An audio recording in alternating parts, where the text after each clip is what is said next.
Hello student, I hope so आप लोग अच्छे होंगे।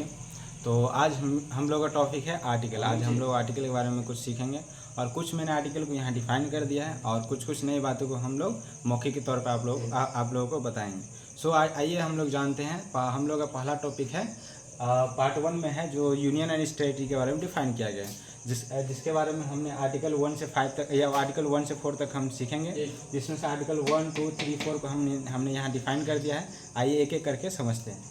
तो हम लोग का पहला आर्टिकल है आर्टिकल 1 में जो यूनियन एंड स्टेटी के बाद यूनियन ऑफ स्टेट्स। इसका मतलब है यूनियन ऑफ स्टेट्स का मतलब है हम लोग का जितना स्टेट्स है, हम लोग जैसे कि आप लोग जानते हैं हम लोग का 28 राज्य है। इसके बारे में यहाँ डिफाइन किया गया है जो हम लोग का यूनियन और जितना भी यूटी है और स्टेट्स है उसके बारे में यहाँ पर इसका डिफाइन किया गया है। और आर्टिकल 2 के बारे में दिया हुआ अगर हम इंडिया अगर किसी नए टेरिटरी को एक्वायर करता है या किसी को मतलब कि विक्ट्री के थ्रू इसको एक्वायर करता है या किसी को कोई नया टेरिटरी है उस पर किसी का कब्जा नहीं है तो उसके थ्रू इंडिया इसको एक्वायर कर सकता है, जिसके अंडर जिसके पावर उसको आर्टिकल 2 के थ्रू उसको मिलता है। आइए जानते हैं आर्टिकल 3 के बारे में, जिसमें है आर्टिकल 3 के बारे में दिया गया है जो पार्लियामेंट के पास पावर है जो किसी भी स्टेट के बाउंड्री हो, नेम हो या तो कुछ नया स्टेट क्रिएट करना हो उसका जो पावर है आर्टिकल 3 के अंतर्गत उसको दिया गया है। आर्टिकल 4 के अंतर्गत कहा गया है कि अमेंडमेंट जो है आर्टिकल 1 एंड 2 का जो अमेंडमेंट है उसको सिंपल मेजॉरिटी के थ्रू कर सकते हैं और उसको जो है वो आर्टिकल 368 के अंदर नहीं आएगा। उस सिंपल मेजॉरिटी के थ्रू पार्लियामेंट जो है उसको अल्टर कर सकता है, बाउंड्री को चेंज कर सकता है और किसी भी नया स्टेट को क्रिएट कर सकता है। और आर्टिकल 4 में ये भी है आर्टिकल 4 को जैसे कि हमने बता दिया। आर्टिकल 4 जो है जो आर्टिकल 368 जो कि संविधान के जो कॉन्स्टिट्यूशन है उसको अमेंडमेंट करने के लिए आर्टिकल 368 का यूज किया जाता है, जिसके तहत अगर किसी भी संविधान का जो हमारा संविधान जो है उसका जो अमेंडमेंट जो है उसको करने के लिए 2/3 मेजॉरिटी की आवश्यकता होती है, जबकि यहाँ सिंपल मेजॉरिटी में 1.5 हाफ के तौर पर उसको मेजॉरिटी के 1.5 मेजॉरिटी से उसको चेंज कर सकते हैं। आइए जानते हैं पार्ट 2 के बारे में। पार्ट 2 में हम लोग को डिफाइन किया गया सिटीजनशिप के बारे में, जहाँ से आर्टिकल 5 से लेकर 11 तक उसको डिफाइन किया गया है, जिसमें से हम लोग कुछ पहले जानेंगे कुछ बेसिक बातों को, इसके बाद हम लोग आर्टिकल पाएंगे। आर्टिकल में क्या है जो हम लोग का सिटीजनशिप है, जैसा कि हम लोग जानते हैं सिटीजनशिप जो है हम लोग का होम मिनिस्टर के द्वारा दिया जाता है, वो होम मिनिस्ट्री के अंतर्गत आता है। और ये जो है सिटीजनशिप है ये जो है आता है यूनियन लिस्ट में, इसको यूनियन लिस्ट के अंतर्गत रखा गया है। जैसे कि हम लोग जानते हैं 3 तरह का लिस्ट होता है, एक स्टेट लिस्ट होता है, एक सेंट्रल लिस्ट होता है, एक कनकरेंट लिस्ट होता है, और इसको यूनियन लिस्ट के अंतर्गत रखा गया जिसको सेंट्रल लिस्ट भी कहते हैं। यूनियन लिस्ट या सेंट्रल का जो लिस्ट होता है सेंट्रल या सब्जेक्ट होता है, सेंट्रल का जो सब्जेक्ट होता है उसके अंतर्गत रखा गया।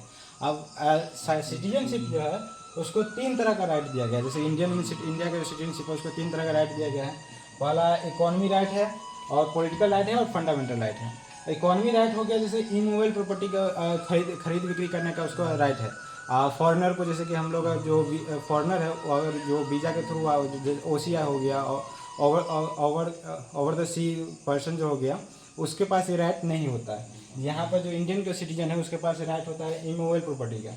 और पॉलिटिकल राइट हो गया जैसे कि राइट टू वोट हो गया, और जो हो गया आपका जो कॉन्स्टिट्यूशनल बॉडी जो पोस्ट होता है जैसे IAS हो गया, IPS हो गया, कोई सा भी कॉन्स्टिट्यूशनल बॉडी हो गया उसको पोस्ट पे वो बैठ सकता है, एलिजिबल उसके लिए बन जाता है। और कुछ फंडामेंटल राइट है जो सिर्फ इंडियन सिटीजन को दिया गया है, जैसे कि आर्टिकल 15, 16, 19, 29 एंड 13।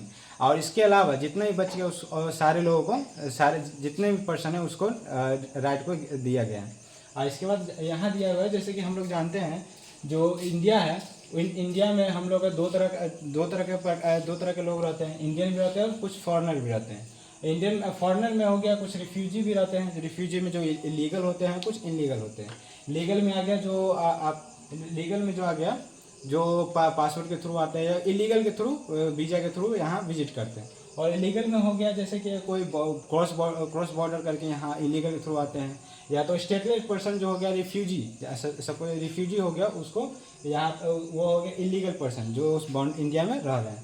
और ये जो इलीगल माइग्रेट करके आते हैं पर्सन जो है उसके पास भी अगर कोई सा भी फंडामेंटल उसका वायलेट होता है उसको भी दिया गया है एक्सक्लूडिंग, इसको छोड़ करके सारे फंडामेंटल राइट वो एक्सरसाइज कर सकता है।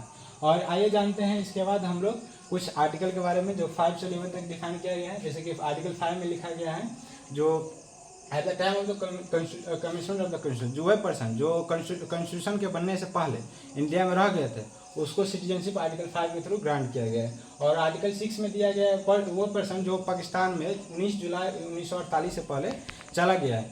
19 जुलाई 1948 इसलिए जाता है क्योंकि ये इंडिया और पाकिस्तान के बीच माइग्रेट एग्रीमेंट हुआ था उनके दोनों के बीच, इसलिए 19 जुलाई 1948 को हम कट ऑफ डेट लेकर चलते हैं। इसके बाद आर्टिकल 7 आ गया जिसमें से पर्सन है जो पाकिस्तान चला गया था लेकिन 19 जुलाई 1948 से पहले वो इंडिया में आ गया था, उसके लिए आर्टिकल 7 में ये डिफाइन किया गया। और आर्टिकल 8 में है जो इंडियन ओरिजिन है, जो इंडियन ओरिजिन पर्सन है जो अब्रॉड में रह रहे हैं उनके लिए जो है कुछ कंडीशन के थ्रू उसको भी सिटीजनशिप दिया गया है। और आर्टिकल 9 में दिया गया टर्मिनेशन ऑफ सिटीजनशिप, जैसे कि कोई सा भी अगर आप एक्वायर करते हैं किसी फॉरेन कंट्री का सिटीजनशिप तो आपका ऑटोमेटिकली यहाँ पे आपका इंडियन सिटीजनशिप टर्मिनेट हो जाएगा, मतलब समाप्त हो जाएगा।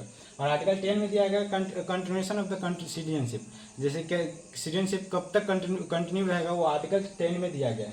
और आर्टिकल 11 में दिया गया है पार्लियामेंट का पावर दिया गया है, पार्लियामेंट का पावर है जो सिटीजनशिप रिलेटेड कोई लॉ बनाने का। और कुछ सिटीजन हम लोग जैसे कि हम लोग जानते हैं सिटीजनशिप अमेंडमेंट एक्ट 1955 आया हुआ था जिसके अंतर्गत ये डिफाइन किया गया है तो कौन कौन से पर्सन को सिटीजनशिप दिया जाना है और कौन कौन सा इससे बाहर है। जैसे इसको